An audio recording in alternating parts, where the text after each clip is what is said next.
Hello guys, welcome to my YouTube channel news today.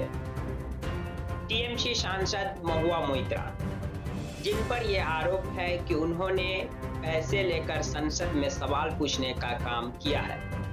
इन पर आरोप है कि उन्होंने एक बिजनेसमैन से पैसा लिया है, दूसरे बिजनेसमैन के बारे में सवाल पूछा है। जिनसे ये पैसे लिए हैं उनका नाम हीरा नंदानी है और जिनके बारे में सवाल पूछा है, जो आरोप है वो है गौतम अडानी। यानी कि इन्होंने हीरा नंदानी से पैसे लिए और गौतम अडानी के बारे में सवाल पूछे हैं, ऐसा आरोप है। इसकी जांच संसद की एथिक्स कमेटी कर रही थी और एथिक्स कमेटी की 9 नवंबर को बैठक हुई और इस बैठक में जो इनकी जांच की रिपोर्ट थी 469 पेज की, इनको अपनी मंजूरी दे दी है। और इस कमेटी के 10 में से 6 मेंबर ने जो महुआ मोइत्रा है इसे निष्कासित करने के पक्ष में वोट दिए। वहीं 4 मेंबर थे जो इनके विरोध में भी वोट दिए। जिसके बाद महुआ मोइत्रा की पहली प्रतिक्रिया भी आई। इसके बाद महुआ मोइत्रा ने उधर जो लोकसभा अध्यक्ष है ओम बिरला को एक लेटर भी लिखा। लेटर में उन्होंने लिखा कि मेरे खिलाफ चल रहे जांच की रिपोर्ट को एक प्राइवेट न्यूज चैनल ने पब्लिश कर दी है। ये लोकसभा के नियमों का उल्लंघन है। और उन्होंने यह भी कहा, हैरानी की बात तो ये है कि जिस न्यूज चैनल ने ये रिपोर्ट पब्लिश की है, जो प्राइवेट न्यूज चैनल है, वो अडानी ग्रुप को लेकर ही ये आरोप है कि हमने पैसे लेकर उनके बारे में संसद में सवाल पूछने का काम किया है। सवाल ये उठता है कि जो संसद की एथिक्स कमेटी है उन्होंने तो अपने तरफ से इस रिपोर्ट के बारे में मंजूरी भी दे दी है। इसके बाद 6 सदस्य ने तो महुआ मोइत्रा को संसद से निष्कासित करने के पक्ष में भी वोट दिए।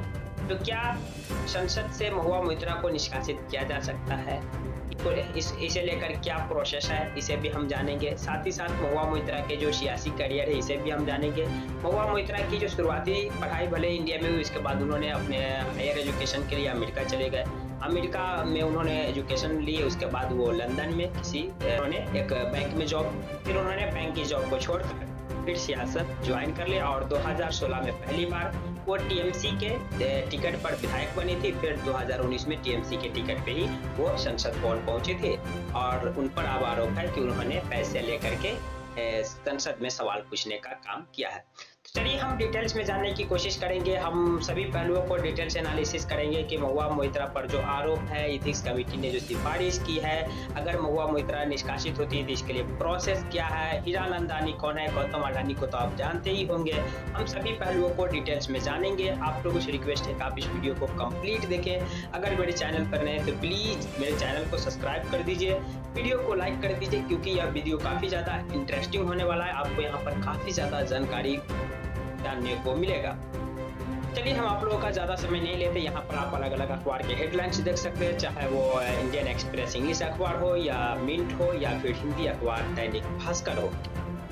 संसद में पैसे लेकर सवाल पूछने के आरोप में फंसी तृणमूल कांग्रेस की सांसद महुआ मोइत्रा की मुश्किलें बढ़ गई है।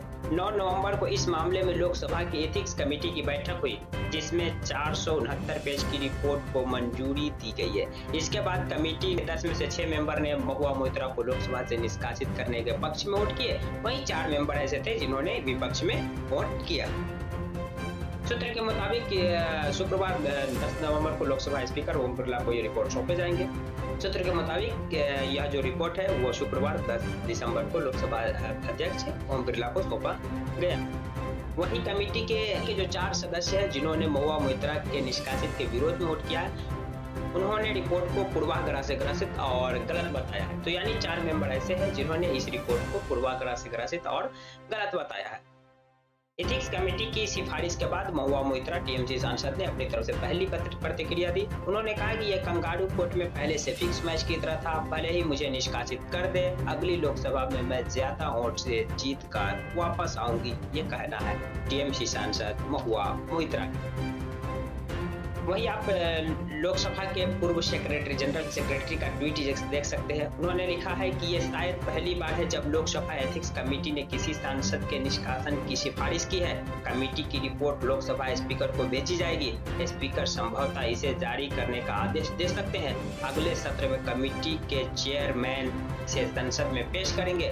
फिर इस पर चर्चा होगी, इसके बाद निष्कासन पर वोटिंग होगी। तो ये जो लोकसभा के पूर्व जनरल सेक्रेटरी है उन्होंने अपनी तरफ से ट्वीट कर जानकारी दी है। चलिए अब हम जान लेते हैं कि जो लोकसभा की एथिक्स कमेटी बनी है उनमें एक अध्यक्ष और 14 सदस्य है। तो एक अध्यक्ष और 14 सदस्य में कौन कौन है? तो अध्यक्ष जो है विनोद सोनकर, जो यूपी से है, कौशाम्बी से सांसद है बीजेपी के। और इस कमेटी में टोटल जो 14 सदस्य थे, जिनमें से 6 सदस्य बीजेपी के और एक अध्यक्ष, यानी कि 7 मेंबर्स बीजेपी के है। ये 4 और सदस्य आप बीजेपी के हैं। वीडियो को पॉज करके आप देख सकते हैं। इनमें से फिर ये 2 सांसद जो ऊपर है वो बीजेपी के सांसद है, और नीचे के जो 2 सांसद है ये कांग्रेस के हैं, जो इस कमेटी के मेंबर है। कांग्रेस के इस कमेटी में 4 सदस्य हैं। वही शिवसेना के 1 है, जेडीयू के 1 है, सीपीएम के 1 है और बीएसपी के 1 है, जो दानिश अली, जो कुछ दिनों पहले विवाद में भी रहे थे संसद में। इस रिपोर्ट को लेकर के भाजपा सांसद और एथिक्स कमेटी के मेंबर दानिश अली ने कमेटी के चेयरमैन विनोद सोनकर और भाजपा सदस्यों पर कार्रवाई को लीक करने और नियमों का उल्लंघन का आरोप लगाया है। दानिश अली ने यह भी कहा है कि कमेटी ने महुआ मोइत्रा को लेकर कठोर सिफारिश की है। तो दानिश अली जो इसके मेंबर है, उन्होंने इस रिपोर्ट को लेकर के जो इस कमेटी के जो चेयरमैन है विनोद सोनकर, उन पर और भाजपा सदस्यों के कार्रवाई को लीक करने का आरोप लगाया है। और उन्होंने कहा है कि यह लोकसभा के नियमों का उल्लंघन है। और उन्होंने यह भी कहा कि यह जो कमेटी है वो महुआ मोइत्रा को लेकर कठोर सिफारिश की है। चलिए तो अब हम जान लेते हैं कि महुआ मोइत्रा को लेकर के कमेटी ने तो कठोर सिफारिश की है इसे निष्कासित करने का। जांच पर अपनी तरफ से कमेटी मंजूरी दे दी है। तो क्या इससे पहले भी किसी ऐसे सांसद को निष्कासित किया गया है? तो हम आपको जानकारी के लिए बता दें, 18 साल पहले भी सांसद को निष्कासित किया जा चुका है।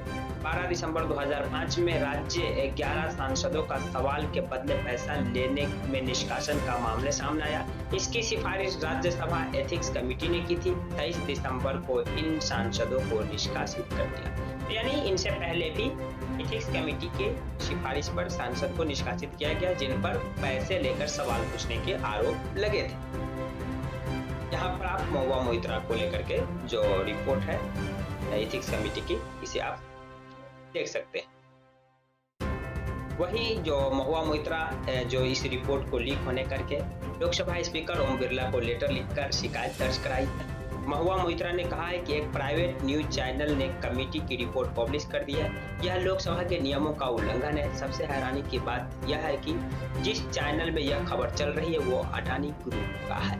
आगे उन्होंने कहा कि मेरे खिलाफ उसी बिजनेसमैन पर पैसे के बदले सवाल पूछने का आरोप लगा है। वही बिजनेसमैन एथिक्स कमेटी की गोपनीयता दस्तावेज को एक्सेस कर रहा है। यानी कि जिस बिजनेसमैन को लेकर पैसे लेकर सवाल पूछने का आरोप लगा है, वही बिजनेसमैन इस एथिक्स कमेटी की रिपोर्ट को एक्सेस कर रही है। ऐसा आरोप महुआ मोइत्रा का है, जो टीएमसी सांसद है। चलिए हम जान लेते हैं कि जो पैसे लेकर संसद में सवाल पूछने के जो आरोप लगे हैं महुआ मोइत्रा पर, तो जानते हैं कि जो संसद में अब तक इन्होंने 62 टोटल सवाल पूछे हैं। तो कितने सवाल गौतम अडानी, जिन पर आरोप लगा कि इनसे सवाल पूछा है पैसे लेकर दूसरे बिजनेसमैन से, और इन्होंने क्या क्या सवाल अपने जो संसद सत्र के दौरान पूछे हैं। 2019 में ये पहली बार संसद में पहुंची थी। वो अब से लेकर अब तक ये 62 सवाल पूछे। इनमें से 28 क्वेश्चन केंद्रीय मंत्रालयों से जुड़े और 9 क्वेश्चन सबसे ज्यादा सवाल पेट्रोलियम और प्राकृतिक गैस मंत्रालय से जुड़े थे और 8 सवाल वित्त मंत्रालय के थे। वहीं जो 9 सवाल अडानी से भी पूछे, यानी गौतम अडानी को लेकर भी पूछे, और 6 सवाल पेट्रोलियम मंत्रालय से और एक सवाल वित्त और नागरिक उड्डयन कोयला मंत्रालय से। यानी कि महुआ मोइत्रा ने अपने जो संसद सत्र के दौरान टोटल 9 क्वेश्चन गौतम अडानी के बारे में पूछे। चलिए अब हम जान लेते हैं कि आरोप सही साबित होती है तो महुआ मोइत्रा को क्या सजा मिलेगी। तो इसके लिए जो प्रोसेस है कि जो एथिक्स कमेटी है वो सिफारिश करती है। उस सिफारिश की जो रिपोर्ट है वो लोकसभा का जो सत्र चलता है, सत्र के दौरान संसद में रखा जाता है। फिर इस पर सहमति मिलती है मेंबर की, और सहमति के बाद इनको निष्कासित कर दिया जाता है। वही जो लोकसभा के जो स्पीकर होते हैं, अध्यक्ष, उनके पास भी है कि वो सेशन नहीं चल रहा है तो कार्रवाई को लेकर फैसला ले सकते हैं। तो जब सेशन चल रहा है तो ये रिपोर्ट, ये एथिक्स कमेटी की जांच की सिफारिश संसद भवन में रखा जाता है। इस पर सहमति को लेकर होने के बाद इस जो सांसद होते हैं जिनके खिलाफ सिफारिश की जाती है उसे निष्कासित कर सकते हैं। वहीं अगर सेशन नहीं चल रहा है तो लोकसभा अध्यक्ष भी इस पर अपनी तरफ से फैसला ले सकते हैं। चलिए अब हम जान लेते हैं महुआ मोइत्रा जो टीएमसी सांसद है जिन पर आरोप है, उनके कुछ शुरुआती करियर के बारे में। सियासी करियर 2016 से शुरू हुआ था। टीएमसी सांसद महुआ मोइत्रा बैंकर रह चुके हैं। उन्होंने बेसिक एजुकेशन के बाद जो हायर एजुकेशन अमेरिका में प्राप्त की थी, इसके बाद उन्होंने नौकरी लंदन में एक प्रतिष्ठित बैंक में मिली और वहाँ की कुछ सालों बाद नौकरी से मुंह भंग हुआ और वो राजनीति में कूदे और उन्होंने 2016 में पहला चुनाव पश्चिम बंगाल से लड़ा विधायक का। और फिर उन्होंने 2019 में टीएमसी के टिकट पर लोकसभा यानी कृष्णानगर से लोकसभा के चुनाव लड़ी थी। ये है इनके कुछ सियासी करियर। वहीं इस कहानी में दूसरा किरदार जो भाजपा सांसद निशिकांत दुबे का है, जिन्होंने 15 अक्टूबर को लोकसभा स्पीकर ओम बिरला को चिट्ठी लिखी थी। तो उन्होंने ही आरोप लगाए थे कि महुआ ने संसद में सवाल पूछने के लिए पैसे तोहफे लिए हैं। तो यानी दूसरा किरदार जो निशिकांत दुबे है, ये जो बीजेपी सांसद है उनका है। उन्होंने ही 15 अक्टूबर को लोकसभा स्पीकर ओम बिरला को चिट्ठी लिखकर ये आरोप लगाए थे कि महुआ मोइत्रा ने संसद में सवाल पूछने के बदले पैसे लिए हैं। चलिए हम जान लेते हैं ये दर्शन हीरानंदानी कौन है, जिनसे महुआ मोइत्रा पैसे लेकर के अडानी ग्रुप से सवाल पूछने का काम किया है, ऐसा आरोप है। दर्शन हीरानंदानी बेस्टल रियल एस्टेट और इंफ्रास्ट्रक्चर कंपनी हीरानंदानी ग्रुप के सीईओ है। उनके पिता real estate tycoon Niranjan Hiranandani है। हीरानंदानी ग्रुप अडानी ग्रुप का कंपटीटर। तो ये जो एक दूसरे के कंपटीटर है, यानी कि अडानी ग्रुप के जो कंपटीटर है वो हीरानंदानी, और आरोप है कि इन्होंने हीरानंदानी से पैसे लिए और अडानी ग्रुप के बारे में सवाल पूछे हैं। ये रहे महुआ मोइत्रा से जुड़ी कहानी। इन पर यह आरोप है कि उन्होंने एक बिजनेसमैन से पैसा लिए, दूसरे बिजनेसमैन के बारे में सवाल पूछे, जिसको लेकर के एथिक्स कमेटी ने अपनी मंजूरी भी दे दी और सिफारिश भी की इनकी निष्कासन की। बाकी लोकसभा अध्यक्ष इस पर कब फैसला लेते हैं ये तो आने वाले समय में ही मालूम पड़ेगा। बाकी आप इस पूरे घटनाक्रम पर क्या सोच रहे हैं, कमेंट बॉक्स में कमेंट कर सकते हैं। आपकी जो भी प्रतिक्रिया, चैनल को सब्सक्राइब कर दीजिए। Thank you for watching.